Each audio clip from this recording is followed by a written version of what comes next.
Welcome to the channel today. Today we're going to be talking about micro dwarfs, dwarf, and regular tomatoes, and trying to size them to the right size container, because sometimes people want to take a really big tomato plant and put it in a really tiny container and wonder why it doesn't work.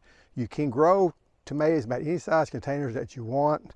I'm going to start with the small ones and work up. And the first one is micro dwarf tomatoes. Now, micro dwarfs are a true dwarf tomato plant. They don't get very big. They get anywhere from 8 inches to 18 inches tall, or I guess 2 foot tall in some of them. But they're made to go in like 1 gallon pot or half-gallon pots. Different ones can go in different size pots, but you know, they're the ones, if you got a patio door, a patio outside, or all you got, you know, a small area that you can grow on, or even growing them inside potentially, or in a sunny window during the wintertime. I've done that before, but a lot of times what I do is I'll take them and they're small.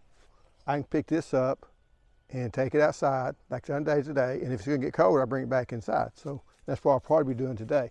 So you don't even have to have any, once you get them up and growing, you don't have to have any more lights on them, except on those really cold days, and you probably get by without any lights on those also. Now, varieties, there's a bunch of different varieties, but the ones I've got today, and the ones that if you want to continue to watch my videos, I hit a high note there, you can see how they grow. I'm growing, I guess it was one variety. I think it was more than that of the micro dwarf tomatoes. And first I'm going to talk about is the Jacquelos, and that's this one here. And these were all planted at the same time on all these micro dwarf tomatoes. And it's a really, it's a smaller tomato plant. All micro dwarf tomato plants have cherry tomatoes. Now you might notice that this is in a bigger pot than this one.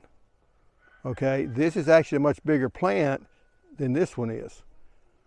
Why I planted the big one in the little pots and the little one in the big pots? Things happen, you know, and I didn't really realize this could be this small plot. This already got blooms on it. See how small that thing is? 3 inches tall, so already got blooms on it. This one's Fat Frog, and it's got a bigger plant, and it's probably not going to put, you know, it may not start fruiting out to get all the way up to this tall. So now that I see how the growth pattern is, I'm going to put it in a very small pot. This is not very big, okay? And I started them off in these seed trays here. I really like these seed trays. You can pop these things off. If you've got excess water, you can see you've got excess water. Well, the roots coming out the bottom, yeah. So I went from there to this size here. And now I just take it, turn it upside down, shake it a little bit. That's not a bad thing about these. And that's a really nice root ball. Just staying together so far.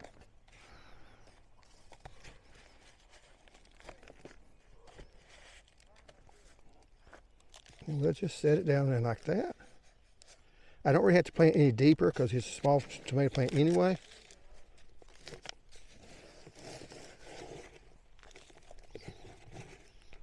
Just make sure the soil goes all the way around it. And when I water it in, and I never show watering in, I think it's boring. But when you water it in, you want to add a little bit of fertilizer to it. And I've had the potting mix that they're in for these cells does have fertilizer in them. But this mix here is just pine bark mulch, and it's fine pine bark mulch, but it doesn't have any nutrients in it. It doesn't have any fertilizer in it. So I would be putting some liquid fertilizer in those.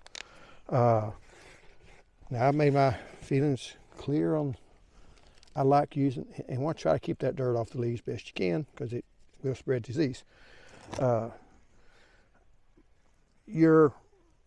Whenever you're in a pot setting, it's really difficult to get all the different nutrients in that pot that you need, especially your micronutrients and things of that nature. So I do use a complete liquid fertilizer to fertilize with. I always say save your organics for your raised beds. That's where they excel at, or even in-ground gardening as much as you can. But when it comes to containers, hey, if you're able to make it work, okay, but it gets more complicated because, you know, compost doesn't have very much mineral minerals in them. They'll have, you know, you get a little bit of nitrogen, fair amount of phosphorus, fair amount of potash, but you don't get, you know, the sulfur and the boron and the copper and all these other different minerals in it. So it does kind of cause a problem. The next one we're going to plant is bonsai. Now bonsai is kind of what I would say is the original one. It is just now starting, well, it's got some blooms on it. It is a little bit bigger than the jacaloes. I guess I ought to take this out first. I'm just going to throw it over here and steal from it. Now, one thing that you're going to have to do is you're going to have to support these. Now, they're going to be cherry-sized tomatoes. You won't get a regular-sized tomato off of a micro-dwarf tomato plant. And again, those roots are about right. They're not, you know, they're really not circling that much. Or a little bit, but not enough to hurt anything, because tomato plants, they're an annual, or yeah, technically not perennial, but we grow them as annuals, and they're fibrous root system. They're not like, you know, if you're trying to grow peppers, or especially if you're trying to grow watermelons or something of that nature, they would tend to circle and they won't ever get out of it. Trees are really bad about that. And because of that, a lot of people say, well, you know, you want to mash those roots out and stuff. You can get by with it, but I don't really think it's that necessary. I've never had problems with this, with the roots on them. Now this one's called Fat Frog, and it's one of the taller micro dwarf tomatoes. It's going to come in around 18 inches tall, so we've got a bigger pot. This is a 1 gallon pot. Pretty good size for a micro dwarf. So again, we'll take this dirt out. And this one I'm just going to pull straight up because it's a bigger plant. Again, you're not really seeing any roots circling on that one at all. It does show where I missed some coming up here.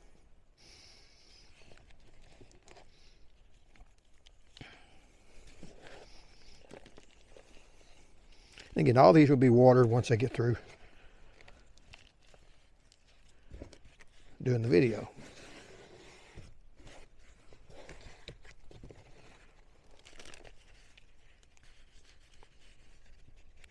I might add a little more dirt to that. I don't know.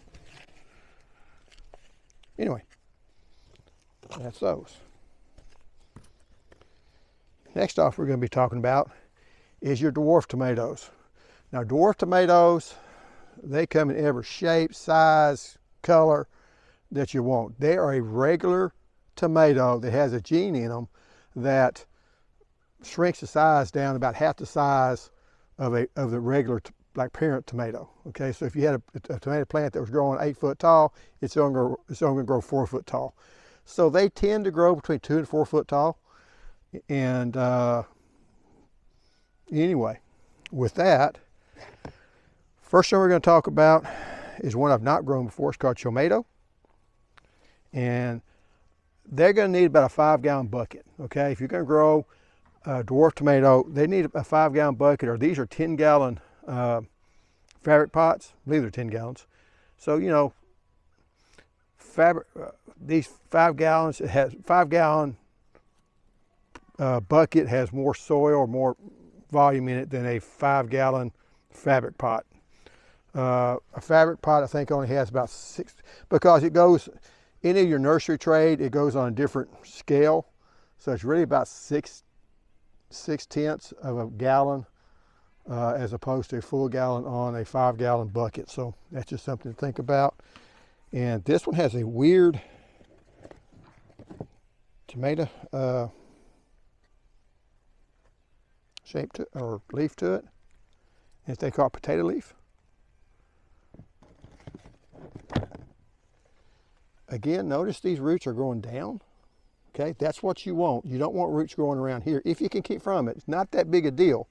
But if you can keep from it, you can do it. Now this one, I did add some perlite to it. And it was in a pot that I grew last year.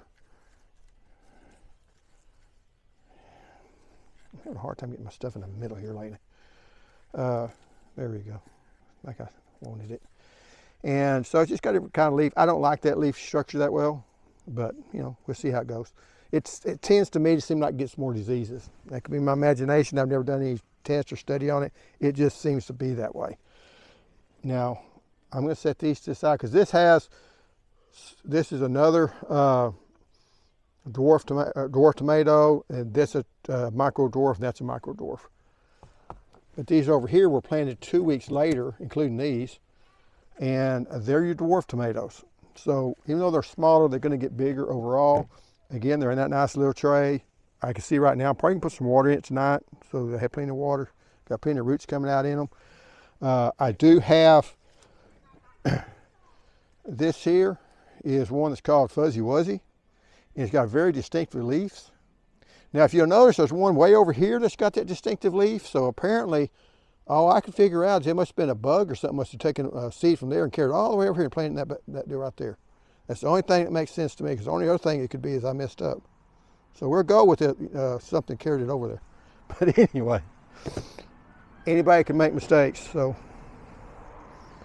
and let me see, here's my labels on this side. These are ready to go. They're about 7 weeks old, I believe. So they're ready to plant out. Now your tomato plants are getting to where you need to get them things seeded if you're in zone 9A. But anyway, the ones one of them's gonna be a Lucky Swirl. So I got it labeled here. And I'm gonna use this one right here.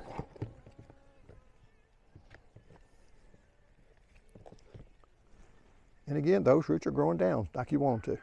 So that's Lucky Swirl. And right here I got the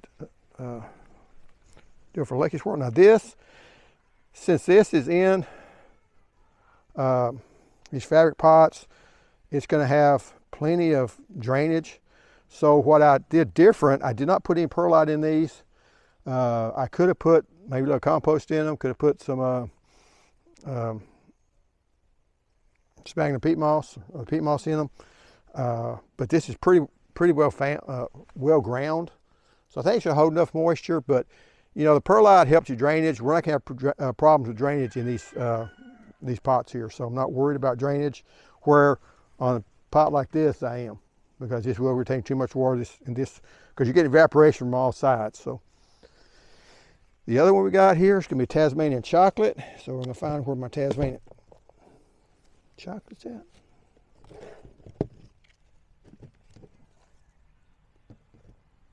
Just give me this row right here.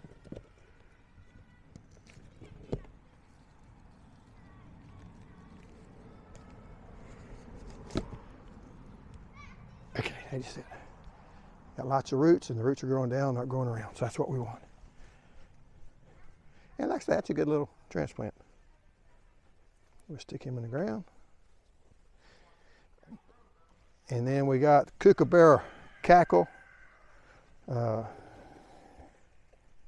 We'll find it here in a minute. Yeah, it's right beside it.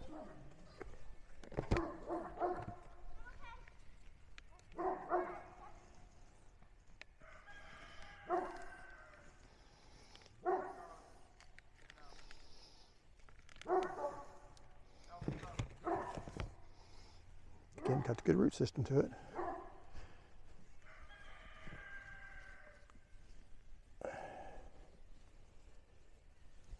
Now, I'll probably be leaving these outside a good bit. What you can always do is get some type of container, set on top of them at night to make sure it doesn't have a frost on it. The dollar store, and I went in twice to go pick those up. They do have a little dome that fits over these. You can take a Coke bottle, like a 3-liter Coke bottle works best, set them over it. The only thing to remember about plastic, anywhere those leaves touch and you get a frost, it's going to burn the leaves where it touches. Just one of the things that happens. So beware of that. But that's kind of, if you want to grow dwarf tomatoes, I do like dwarf tomatoes. I think it's a great deal. Craig LaHoulier from Epic Tomatoes wrote a book called Epic Tomatoes, and he was one of the founders of making all these available. These are the purple ones, or the chocolate color ones. This one here has a multitude of colors into it. The red and the yellows and oranges all mixed together, if I remember right. Like I say, and they're pretty good sized tomatoes. I'm assuming this is also a dark purple tomato. So like I say, you get a lot of different varieties in these. Now, let's say, hey, I don't have any tomatoes. I'm going to buy them at the store, or I want to have the bigger tomatoes. You like the taste of the bigger tomatoes. You can grow them in a 5-gallon bucket, maybe, but you're really pushing it. Really, a 5-gallon bucket will make one dwarf tomato. It'll also do a pepper plant. They're not, just don't have enough room for your typical tomato plants, especially your big cherry tomatoes, because those cherry tomatoes, they're gonna get huge. So, what size do they need? To me, this is a 15-gallon, I believe it's 15 gallons bucket here. That's, to me, kind of the minimum size that I would recommend. Really what works nice is these big old, I get these big old buckets, they're syrup, cattle lick buckets. They put syrup in them, cows lick it up for the minerals and things, and protein. And I've grown them in here. Here you can grow just about any type of tomato that you want, but that's kind of the size that you really would be best for them, okay? And sometimes, you know, you have to grow in containers because you have really lousy soil. I had that when I was in Beaumont. Soil I had was a